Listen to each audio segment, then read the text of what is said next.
이 시간에 욥기 10장 살펴보겠습니다. 나에게만 정확하신 하나님, 이렇게 할까요? 나에게만 너무 모진 하나님, 또 이렇게 제목을 정할 수 있겠죠. 여러분들 프린트물 다 받으셨죠?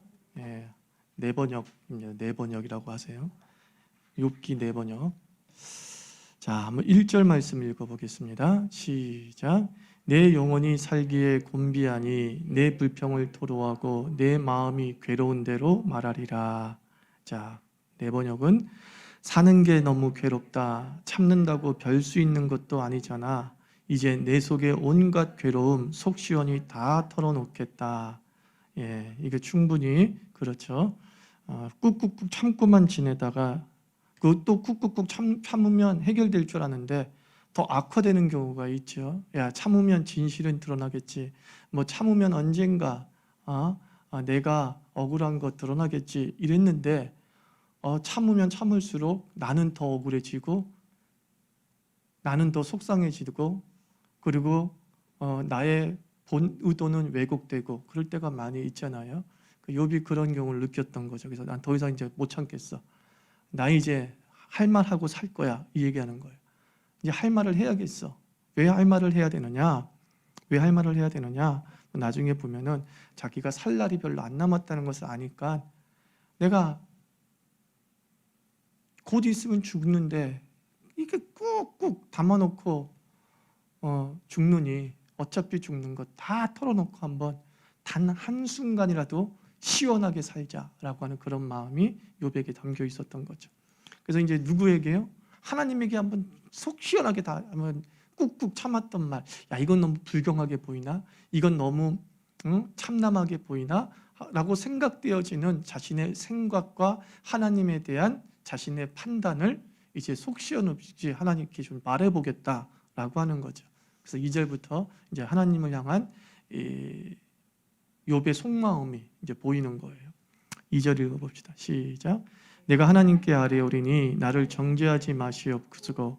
무슨 까닭으로 나와 더불어 변론하시는지 내게 알게 하옵소서. 자, 네 번역으로 하나님 뭐 좀 물어볼게요. 이렇게 묻는 걸로 버장머리 없다며 괘씸히 여기지 마시고 무슨 일로 내게 못마땅하셨는지 좀 알려주세요. 하나님이 왜 그러는지만 알면은 내가 고난을 받든 뭐하든 이거 더 이상 신경 쓰지 않겠습니다. 난 도대체 하나님의 속마음을 모르겠어요. 무슨 의도로 이렇게 하시는지 모르겠어요. 그러니까 좀 알려주세요 라고 하는 내용이죠. 자, 3절부터 7절까지 한번 개역개정으로 읽어봅니다. 주께서 주의 손으로 지으신 것을 학대하시며 멸시하시고 악인의 꾀에 빛을 비추시기를 선히 여기시나이까. 주께도 육신의 눈이 있나이까. 주께서 사람처럼 보시나이까. 주의 날이 어찌 사람의 날과 같으며 주의 해가 어찌 인생의 해와 같기로 나의 허물을 찾으시며 나의 죄를 들추어내시나이까. 주께서는 내가 악하지 않은 줄 아시나이다. 주의 손에서 낫을 벗어나게 할 자도 없나이다. 자, 네 번역으로 3절부터 7절 읽어봐요. 주께서 손수 지은 이 몸은 시련을 주고 박대하시면서 나쁜 인간들의 계획은 술술 이루게 하십니다. 이런 부조리를 하나님께서 계획하신 것으로 받아들여야 하나요? 주님도 사람의 눈처럼 보는 건가요? 그냥 겉모습만 보고 판단하시는 건가요? 주님도 인간처럼 시간이 없으신가요? 할 일을 많은데 시간이 없어 쫓기는 제한된 인간과 같으신 건가요? 그렇지 않으시다면 이렇게 쫓기듯 부실하게 수사하고 정죄하시지 않을 것 같습니다. 영원하신 하나님, 인간처럼 보시지 않는 하나님이시기에 내가 무죄임을 아십니다. 그리고 나를 도우실 분은 하나님밖에 없음도 아십니다. 자, 지금 하나님이 자기에게 시련을 주세요. 그 시련을 주시는데 내 주변을 보니까 나쁜 인간은 막 술술 풀려. 만약에 나쁜 인간이 정죄를 받고 나쁜 인간이 심판을 받으면 자기가 이렇게 힘들고 어려운 것이 하나님의 정죄다, 하나님의 어떤 심판이다 라는 걸 받아들일 수는 있겠어. 그런데 정작 심판받아야 될 사람은 한 명도 심판받지 않는 것처럼 보이는 거죠. 그죠? 내 주변에 악한 사람, 정말 망해야 될 놈은 저놈이고 정말 사기꾼은 저놈이고 정말 범죄자는 저놈이거든요. 저놈이 큰 도둑이거든요. 근데 그 큰 도둑은 아이씨 아무런 문제가 없어. 그리고 나는 조금 죄를 지었다고 내가 인정은 하겠어. 근데 그 조금의 죄에 대해서 나한테 너무 과하게 무시는 거죠. 그러면서 이제 하나님에게 이런 식으로 하나님을 갖다가 이제 푸념하는 거예요. 하나님도 별 수 없이 인간과 똑같으신 분 아니에요? 인간이 겉모습만 보고 판단하듯이 하나님도 지금 겉모습만 보고 판단하시는 것 같아요. 이 얘기를 하는 거예요. 하나님은 도대체가 그 사람의 깊고 그리고 은밀한 부분을 보시지 못하는 것으로 봐서 사람과 똑같은 시각, 사람과 똑같은 그런 어떤 육체적 시력과 영적 시력을 갖고 있는 것 아닙니까? 더군다나 하나님은 영원하시니까 얼마나 시간이 많으신 분이십니까? 근데 내가 보니까 하나님은 정말 시간이 없으신 분 것 같아요. 왜냐하면 시간에 쫓겨가지고 나에 대해서 이렇게 부실수사하시는 것 보세요. 뭐 그렇게 시간이 없으시다고 나에 대해서 그렇게 촉박하게 아주 오랫동안 생각해 보시지도 않고 그냥 단박에 넌 나쁜 놈, 넌 고난받아야 돼, 넌 형벌받아야 돼 라고 하면서 판결을 속전속결로 내리십니까? 이 얘기하는 거예요. 지금 하나님이 하는 모든 판단과 결정은 세상에서 하는 판단과 결정과 다를 게 하나도 없어 보인다는 거예요. 자기는요. 그러니까 하나님에게 뭐가 없다는 거예요. 하나님 좀 도대체 깊이가 없으시네요. 이렇게 얘기하는 거죠.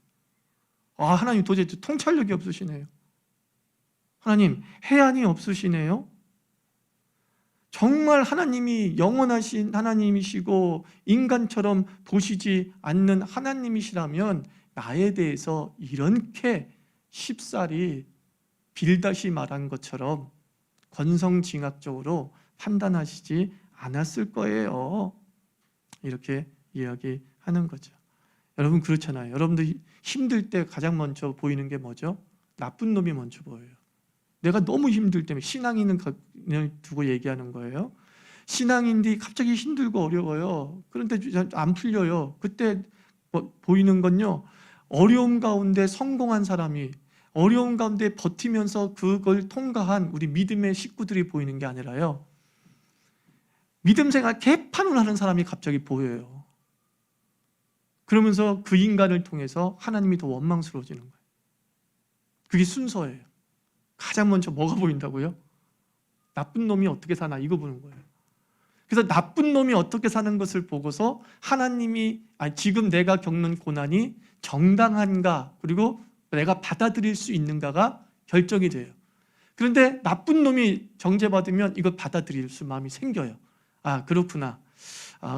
인과응보 권선징악이 정확하게 지금 시행되고 있구나. 하나님의 정의가 시행되고 있구나.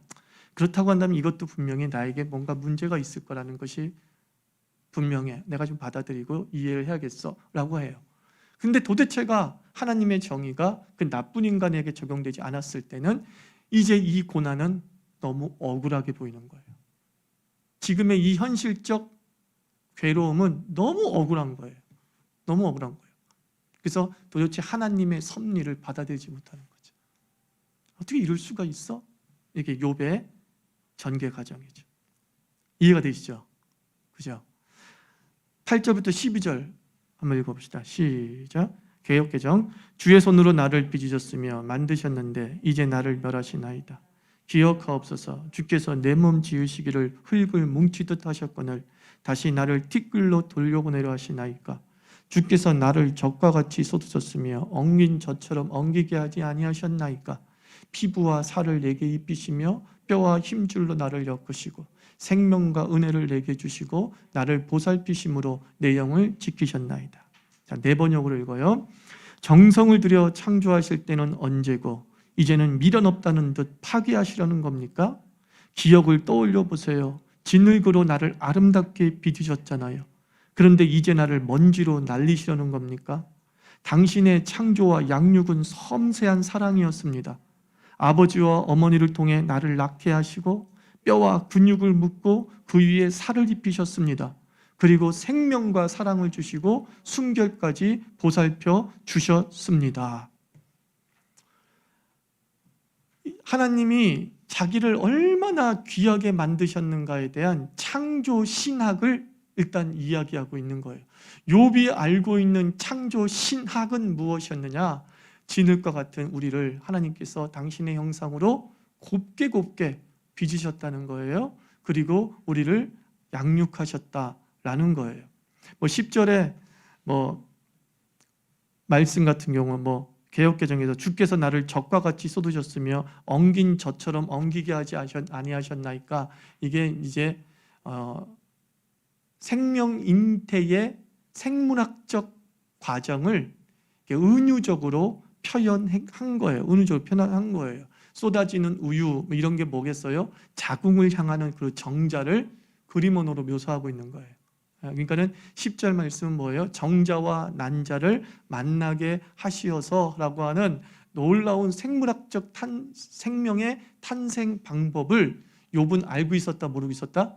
알고 있었다. 지금은 그런 지식이 아주 신비로운 지식이 아니죠. 상식이지만 그 당시 그런 지식은 정말로 높은 의학적 지식이란 말이에요. 그래서 그런 걸 동원하면서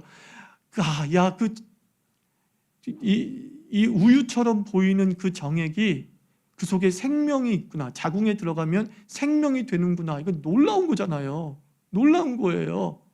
그러니까는 우유처럼 보이는 건데 이게 어떻게 생명일까 싶은데 지금 현미경으로 거기에 정자가 활동하고 있다는 것을 다 알고 있지만 그냥 우유처럼 보이는 거야. 그런데 희한하게 그것이 생명이 돼요. 그러니까 욥은 그것을 통해서 하나님이 나를 만드실 때 얼마나 정성을 들였으며 그 속에 온갖 당신의 전능하심과 기적이 동원되어져서 나를 만드셨다라는 것을 지금 상기시키고 있는 거죠. 생명의 탄생과 성장은 신비이고 기적이다. 나는 그 기적의 수혜자이다. 그런데 왜 이거예요? 기껏 잘 만들어 놓고 왜? 그 무슨 뜻이냐는 거예요. 그렇게 나를 애지중지 잘 키워놓고서 어느 날 이놈 자식 호적에서 빼버리고 말지. 왜? 그렇게 나를 귀하게 잘 키워놓고선 어느 날 바람 나가지고 자식을 싹 버려. 왜? 왜 나를 낳고서 이렇게 했냐고. 이런 질문을 던지는 거죠. 그러니까 욥은 무엇을 인정해요? 내가 지금 하나님의 사랑의 대상이었다는 걸 인정하고 있는 거야. 그래, 하나님 당신 날 사랑했어요. 하나님 나를 귀하게 보셨어요. 하나님 나를 귀한 존재로 이 땅에 보내신 것. 근데 거기 인정을 해요. 그 인정을 해요. 그런데 왜? 이게 13절이 이제 그거예요. 자, 13절부터 17절 읽어봐요. 시작. 그러한데 주께서 이것들을 마음에 품으셨나이다. 이 뜻이 주께 있는 줄을 내가 아나이다. 내가 범죄하면 주께서 나를 죄인으로 인정하시고 내 죄악을 사하지 아니하시나이다. 내가 악하면 화가 있을 것이오며 울지라도 내 환난을 내 눈이 보기 때문이다. 내가 머리를 높이 들면 주께서 젊은 사자처럼 나를 사냥하시며 내게 주의 놀라움을 다시 나타내시나이다. 주께서 자주자주 증거하는 자를 바꾸어 나를 치시며 나를 향하여 진노를 더하시니 군대가 번갈아서 치는 것 같으니이다. 자, 13절부터 17절 네 번역으로 읽어볼까요? 그런데 지금 생각해보니 나에게 다 알려주신 것은 아니었더군요. 주님은 내가 죄를 짓나 안 짓나 지켜보시다가 죄를 지으면 용서하지 않기로 작정하신 것이더군요. 내가 죄를 지으면 가차없이 응징하십니다. 그러나 바르게 살았다 해도 다를 것 없는 것 같습니다. 지금 내가 지독한 괴로움을 겪는 것 보면 그래도 하나님의 본심이 아닐 거야 하며 잘해보려 애쓰지만 주님은 먹잇감을 노리는 사자처럼 사정을 봐주지 않으십니다. 불리한 진술을 하는 새로운 증인을 내세우시고 나를 향한 노여움을 키우시고 공격할 계획만 세우십니다.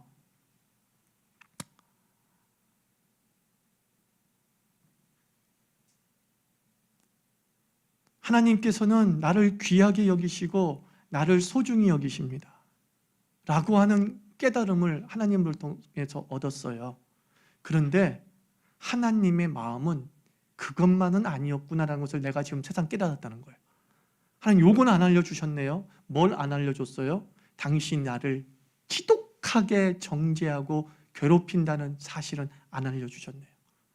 당신이 나를 귀하고 곱게 예술품처럼 만드셨다는 것은 알려주셨으면서 그런 귀하고 소중한 내가 세상에서 살 때에 하나님이 나를 그냥 내버려 두고 괴롭히고 나에 대해서만큼은 용서가 없으시고 나에 대해서만큼은 배려나 이해 같은 것 안 하시고 그냥 즉각 형벌을 가하신다는 것을 내가 하나 알았네요. 이 얘기하는 거예요. 그러니까 이거는 하나님에 대해서 바로 안 얘기가 아니라 속에 뭐예요? 울분을 지금 그런 식으로 터뜨리는 거죠. 하나님이 좋으신 분만 포장했지 사실은 하나님 좋으신 분이 아니셨잖아요. 누구한테? 나한테만. 그죠? 그러니까 우리가 힘들고 어려울 땐 탓하고 싶어지잖아요. 책임 전가하고 싶어지잖아요. 그런데 성경을 읽어보면 다 하나님은 좋고 하나님은 은혜를 주시는 분이고 하나님은 우리를 사랑하시고 하나님은 우리를 당신의 형상을 닮은 창조적인 존재로 만드셨다고 다 이렇게 배웠어. 근데 자기는 성경에서 배우지 못한 한 가지를 자기 삶으로 묘하게 느꼈어. 그게 뭐냐? 하나님은 나만 집요하게 괴롭히신다. 하나님은 나한테만큼은 너무너무 모질다. 하나님 누구한테는 되게 사랑스러운 거 내가 알겠어요. 근데 하나님은 나한테만큼은 모지시네요. 자기가 느낀 하나님을 얘기하는 거야. 개인적으로 주관적으로 느낀 그 하나님을 이야기하는 거죠. 책임 전가하고 싶어질 때가 있잖아요. 그때 가장 쉬운 상대가 사실 하나님이거든요. 신앙인은 하나님이 가장 책임 전가하기 좋은 상대가 돼요. 그러니까 이제 또는 이렇게 또 탓하기도 하죠. 내가 힘들고 어려울 때 주변 사람들이 모질게 나한테 굴 때가 있잖아요. 그때 드는 마음이 무엇이었냐면은 그 사람에 대한 새로운 입장이 생겨요. 전에는 그 사람을 되게 좋게 봤었잖아요. 그런데 내가 힘들고 어려울 때 그 사람이 나한테 모질게 굴 때 갑자기 태도가 전환되면서 어떤 생각하는 줄 아세요? 저 인간이 원래 나쁜 놈이었던 거야. 그러니까 저러는 거야. 이렇게 돼버려요. 그러니까 책임 전가가 있으려면 책임 전가의 대상이 착해야 돼요? 나빠야 돼요? 나빠야지 양심의 가책을 안 느끼잖아요. 그죠? 착한 사람한테 책임 전가 못해요. 양심의 가책이라는 게 있어서. 그러니까 이 책임 전가는 해야 돼. 저 사람한테 책임 전가는 해야 돼. 왜냐하면 나에게 가장 가까이 있고 나에게 영향을 미친 사람이기 때문에 그 책임 전가를 해야 돼. 그럼 책임 전가를 하기 위해서 필요한 게 뭐냐? 악마와 작업이 필요한 거예요. 저 인간은 나쁜 놈이었다. 저 인간은 원래 속이 선하지 않았던 사람이었다. 이런 식의 악마 작업을 하면 책임 전가가 매우 쉬워져요. 책임 전가가. 근데 바로 그 악마와 작업의 1순위가 신앙인은 누가 돼요? 항상 하나님이 먼저 돼요. 하나님은 착하지 않아. 하나님은 선하지 않아. 하나님은 나에게는 의미가 없어. 이런 식으로 이제 하나님은 나에게 해준 것도 없어. 이러면 이제 하나님 원망하기 쉬워지는 거죠. 물론 하나님의 의도를 나쁘게 보는 마음을 가진 것, 그 순간은 그건 분명히 바람직하진 않지만 이런 현상이 누구에게나 충분히 나타날 수 있다? 아니면 욥만 특별한 경우다? 누구나 이렇게 된다. 이걸 읽어야 되는 거예요. 욥이 이럴 정도였으면 보통 신앙인들은 다 힘들고 어려울 때 책임 전가의 대상을 찾고 그 책임 전가의 대상으로 가장 손쉽게 선택되는 존재가 내가 이때까지 믿었던 하나님이고, 그리고 그 하나님은 나에게 참 모진 분이라고 악마화 시켜야지만이 내 불평이 뭐가 돼요? 정당화되는 거예요. 일말의 신앙적 양심에서 해방될 수 있는 거예요. 그게 어떤 심리 과정이에요. 심리 과정. 그걸 욥이 여과 없이 보여주고 있죠. 여과 없이 보여주고 있어요. 그리고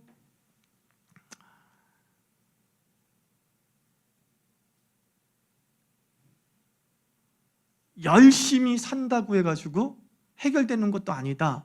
이걸 갖다가 느끼잖아요. 그죠? 내가 15절 말씀 보면 내가 죄를 지으면 가차없이 응징하십니다. 그러나 바르게 살았다 해도 다를 것 없는 것 같습니다. 지금 내가 지독한 괴로움을 겪는 것 보면, 즉 욥이 순간 순응을 했어요. 그래 하나님, 내가 좀 잘못은 했던 것 같아요. 그래가지고 그래, 빌닷의 말처럼 내가 뭔가 잘못이 있으니까 이렇게 어려운 거야. 잘 살아보자. 정말 아름답게 살아보자. 그 욥이 아픈 중에도 그런 마음 먹고 그렇게 살려고 했던 거예요. 그래도 달라질 거 있다 없다? 달라진 게 없었다라는 거예요. 달라진 게 없었다는 거예요. 그러니까는 욥이 뭐라고 얘기해요? 당신은 내가 죄를 지으면 즉각적으로 정죄하고, 그리고 내가 바르게 살아도 나를 힘들게 하시는군요. 이렇게 하나님을 생각했다라는 거예요. 근데 열심히 산다고 해결되는 것 같지 않다. 해결되지 않았다. 사실은 현상적으로는 욥이 제대로 봤죠. 고난이 바르게만 살면 해결된다면 누구나 다 그 고난에서 건진받죠. 그죠? 이 고난에서 건진받는 것과 하나님의 뜻대로 사는 것은 사실 이렇게 함께 가지 않는 경우도 많아요. 그 부분이 인정되기가 쉽지 않죠. 욥도 그 부분이 인정되기가 쉽지 않은 거예요. 예? 좋아. 빌닷의 신학을 100% 받아들이면 좋다 이거야. 그런데 현실에서 바르게 산다고, 제대로 산다고 내가 이 고난의 늪에서 건짐받는 것은 아니더라. 어느 순간, 지금 이 순간만큼은, 내가 시도한 몇 개월만큼은 그런 일이 벌어지지 않았다. 이렇게 얘기합니다. 그래서 빌닷의 세계관을 통해서 자신의 욥의 지금의 현실을 이렇게 분석해 보면서 이제 욥은 이렇게 얘기하는 거예요. 이 10장에 한해서만큼 정의란 없다는 거예요. 그저 하나님 기분대로 다스린다는 거죠. 인과응보는 적용되지 않습니다. 무질서하고 혼돈이라는 거예요. 8장의 빌닷의 세계관은 인과응보와 권선징악의 분명한 질서잖아요. 그죠? 질서잖아요. 그래서 그 틀 안에서 움직여서 그 틀 안에서 자신을 바로잡으면 하나님의 의가 충만해지면 그 속에서 하나님이 그를 건지시고 회복시키는 역사가 벌어진다라고 하는 건데, 그렇게 단순하게 1 더하기 1은 2라고 만드는 공식으로 설명할 수 없을 정도로 지금 욥에게 임한 하나님의 세계관은 혼돈이에요. 하나님은 예측할 수 없네요. 도대체 하나님이 어떻게 다스리는지 난 종잡을 수가 없네요. 난 정말 하나님을 이해하기 쉽지 않아요. 굳이 이해한다면 하나님은 좀 기분대로 사시는 것 같아요. 이거예요. 정말 하나님 기분대로 사시는 것 같아요. 그냥 기분 좋으면 나쁜 놈들도 그냥 이렇게 내버려 두고 계시고요. 기분 나쁘면 좋은 놈들도 발길질 탁 하시네요. 그런 뜻이죠. 그런 뜻이죠. 굉장히 저는 욥기를 읽으면서 욥이 참 현실적으로, 또 제가 그 개역개정을 충분히 이해한 가운데 제 언어로 이렇게 욥기를 번역해 나가면서 저는 굉장히 제 스스로가 내 가슴이 현실에 와닿아요. 아니 그래, 이게 진짜 이게 고난받는 자의 모습이지. 이게 정말 우리 주변에서 흔히 볼 수 있는 고난받고 힘들게 살아가는 연약한 자의 하루하루의 생활이지 라는 것을 느끼게 되는 거죠. 그래서 욥이 생각하기를 창조 세계는 무슨 이유에서든지는 이제는 모르겠어. 그러나 공식처럼 기계처럼 딱딱 맞아 돌아가는 것은 아니더라.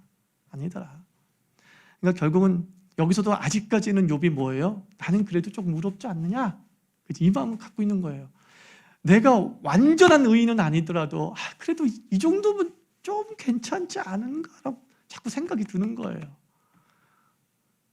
마치 하철호 목사가 툭 하면 나 정도면 괜찮은 목사 아닌가? 나 스스로 혼자 생각하거든요. 그런 거예요. 그런 거. 내가 이 정도 믿으면 좀 깨어있는 권사 아닌가? 이런 생각 들 때 있잖아요. 그런 마음이 욥에게 계속 남아있는 거죠. 충분히 있을 수 없는 마음. 이제 마지막 18절부터 22절을 읽어볼까요? 일할 거면서 왜 태어나게 하셨나요? 차라리 아니지. 개역개정 시작. 주께서 나를 태에서 나오게 하셨으면 어찌입니까? 그렇지 아니하셨더라면 내가 기운이 끊어져 아무 눈에도 보이지 아니하였을 것이라. 있어도 없었던 것 같이 되어서 태에서 바로 무덤으로 옮겨졌으리이다.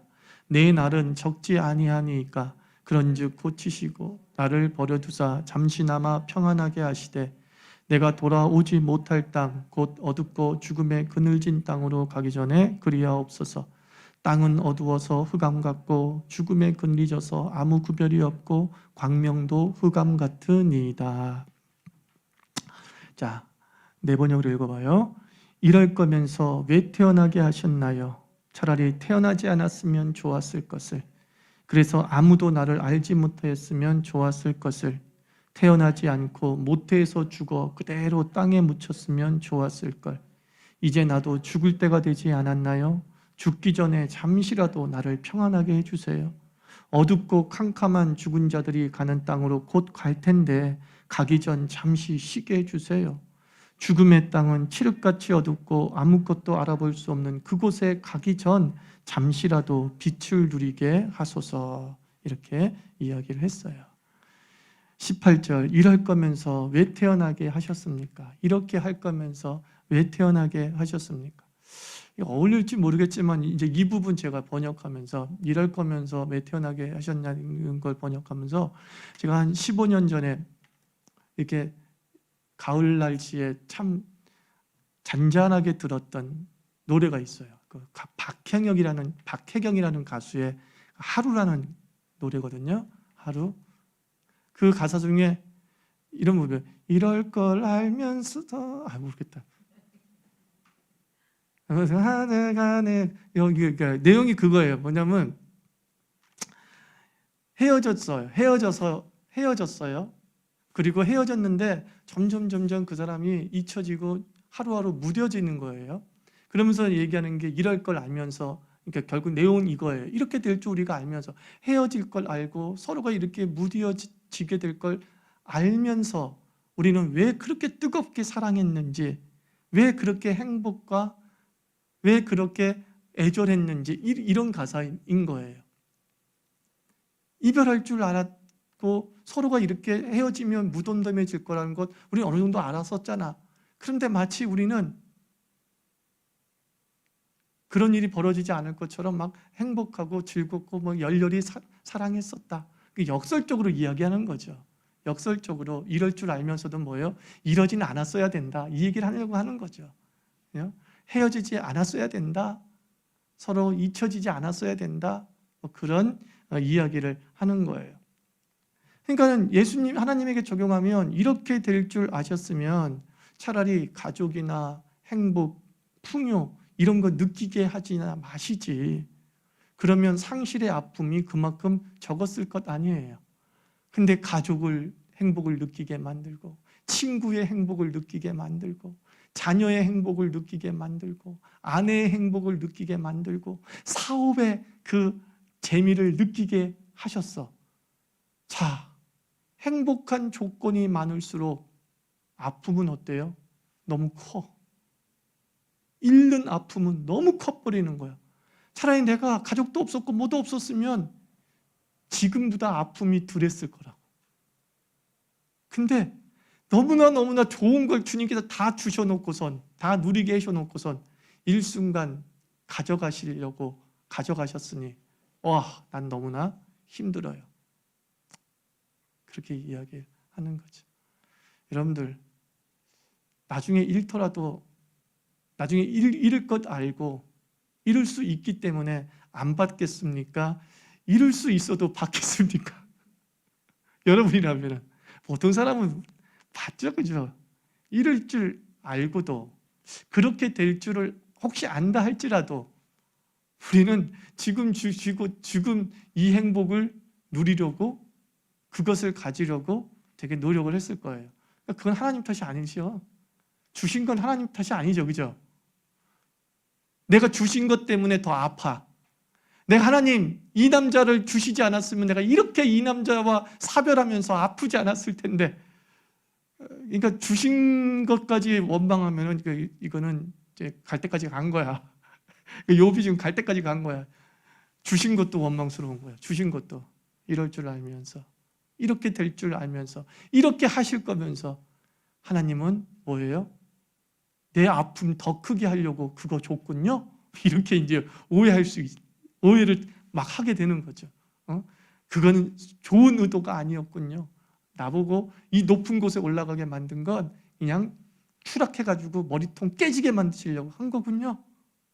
그러니까 한 번 하나님이 원망스러우니까 모든 게 다 뭐예요? 원망스럽고, 하나님이 하신 일이 너무 싫으니까 그 전에 베풀었던 좋은 것조차도 다 하나님을 뭘로 봐? 악마화 시켜가지고 안 좋게 보는 일이 벌어지는 거죠. 그래서 욥의 마음 뭐예요? 뭐 회복이고 뭐고도 없어요. 그냥 내가 죽을 날이 얼마 안 남은 것 같아요. 그러니까 잠시라도 나를 좀 어떻게 하라고요? 좀 평온하게 좀 해주세요. 뭐 부자가 되고 아내를 만나고 뭐 이런 식으로 회복되는 거 원치도 않아요. 왜? 그래봤자 난 죽을 날이 얼마 안 남은 사람인데. 근데 잠시라도 좀 하나님 아버지 이 아픔에서 좀 벗어났으면 좋겠어요. 그 말기 암 환자가 그러잖아요. 그 전까지는 죽음의 고통을 느끼다가, 그러니까 죽음 자체에 대한 공포를 느끼다가 이제 막 죽기 직전이 될 때는요, 그 죽음의 고통이 아니라 죽어가는 과정에서 오는 그 고통, 물리적 고통이죠. 그냥 정신적 고통이 아니에요. 그 물리적 고통이 너무너무 힘들다는 거죠. 너무너무 힘들다는 거죠. 이제 진통제를 넣고 막 그러는데도 이제 더 이상 효과도 없는 상태가 될 때가 있잖아요. 욥이 그런 마음이 아니었을까요? 욥은 지금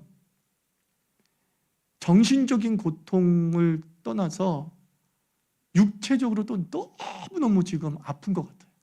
물론 지금 헌데도 나고 그래서 자신의 몸에 병이 든 건 사실이잖아요. 그죠? 근데 그게 너무 고통스러우니까 어차피 죽이시려는 건데, 나를 죽이시려면, 나를 데려가시려면 단 1분 1초라도 내가 좀 편하게 있었으면 좋겠다. 아주 솔직한 소원을 이야기하죠. 솔직한 소원. 이것이 이제 8, 9장을 통해서 9장, 10장을 통해서 욥의 이제 푸념이에요. 푸념. 이제 10장으로 넘어가서 다시 또 친구들의 이야기가 나오게 됩니다.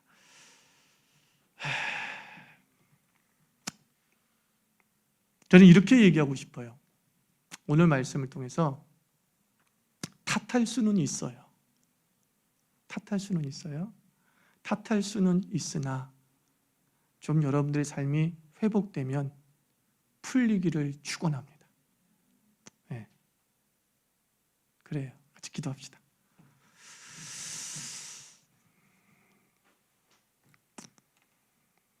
그 욥의 고통과 욥의 고통의 표현은 우리들의 고통과 우리들의 표현과 다를 것이 없죠. 그렇죠? 하나님께서 욥기를 우리에게 주심은 이런 것 같아요. 우리가 너무 비신앙적으로 보이고 불신앙적으로 보이는 고난을 대처하는 그 태도, 아픔에 대한 불신앙적인 반응에 대해서 하나님이, 저는 이렇게 생각하더라고요. 용납하신다, 이렇게 이해가 되더라고요. 그럴 수 있어, 하나님 이렇게 보는 거예요. 그래서 욥기를 주시는 거예요. 욥도 이랬다. 그럴 수 있어. 하나님 그러시는 것 같아요. 그러나 하나님 아버지, 그 불신앙이 이 고난의 순간엔 있을 수 있겠으나 고난을 통과하는 과정 속에 불신앙보다 신앙이 더 깊어지도록 우리를 다듬어 주시옵소서. 함께 기도하도록 하겠습니다.